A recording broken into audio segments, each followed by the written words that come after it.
What's going on, folks? So I know I've been away for a while, but that's because I've been playing with my new toys for the past month, and I did pick up the Nexus 6 when it dropped last month in November. I've had it for about almost a month now. Got it delivered around November 19th, November 20th. I did order straight from the Google Play Store.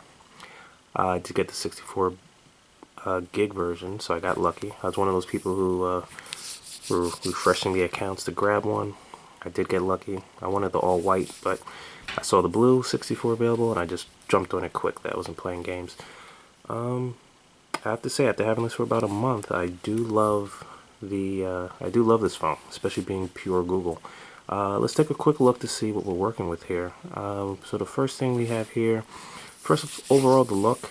I do love the look. It does look like a whale of a phone, as they called it, but it's very slim and not too much bezel in the way.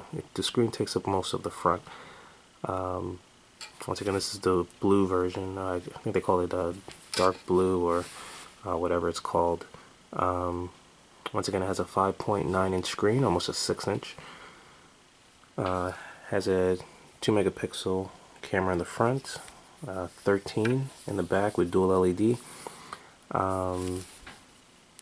The specs inside include a 805 Snapdragon processor, 420 Adreno for the graphics, 3 gigs of RAM, so it does run pretty fast, pretty snappy.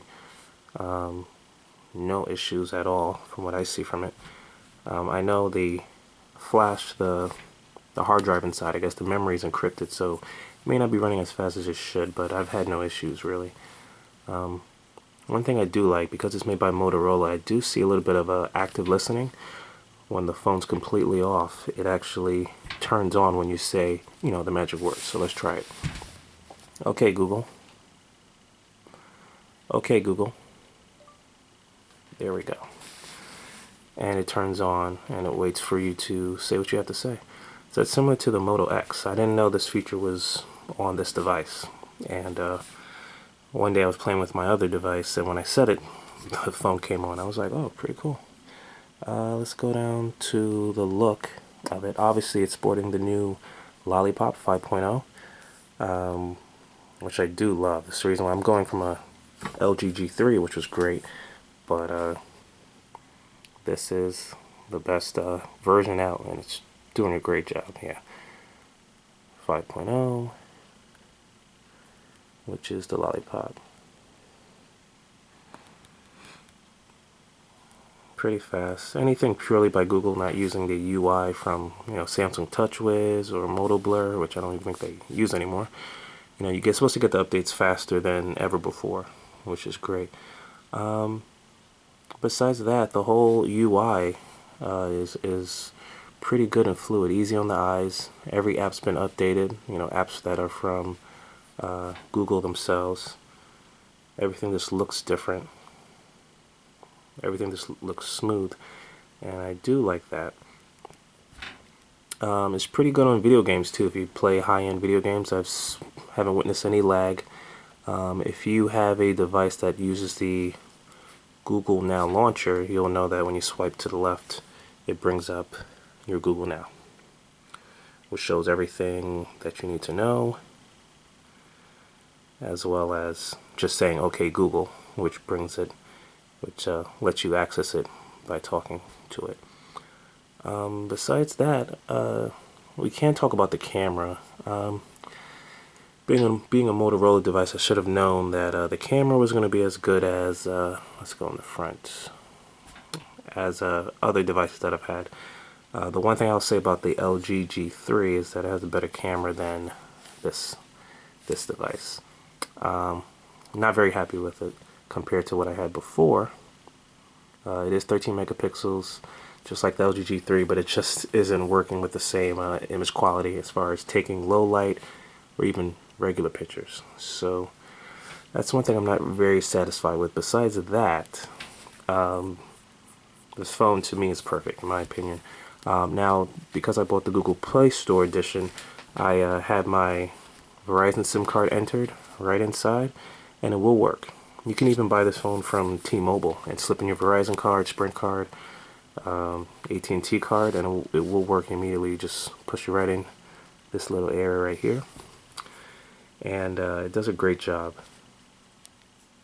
One of the reasons why I bought this phone was because of the timely updates. I am hearing that there's going to be a little bit of an issue when updates come out. It's going to be determined by the carrier. I'm not sure how Verizon has control over this phone, but that's something I'm not too happy to hear.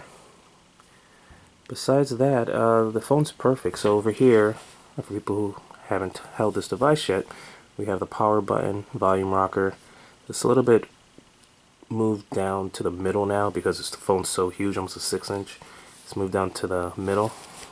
Even on one hand, for a normal man-sized hand, you can actually, I'm still able to do one-handed operations when I'm texting or typing on Twitter. So power button's right here, volume rockers up and down right here. So it's still pretty good, pretty easy to use. Maybe someone with smaller hands may have some difficulty. So a few other plugs here. We have the normal micro USB charger. It's not 3.0, but it does come with out of the box a what do they call it? The rapid charge.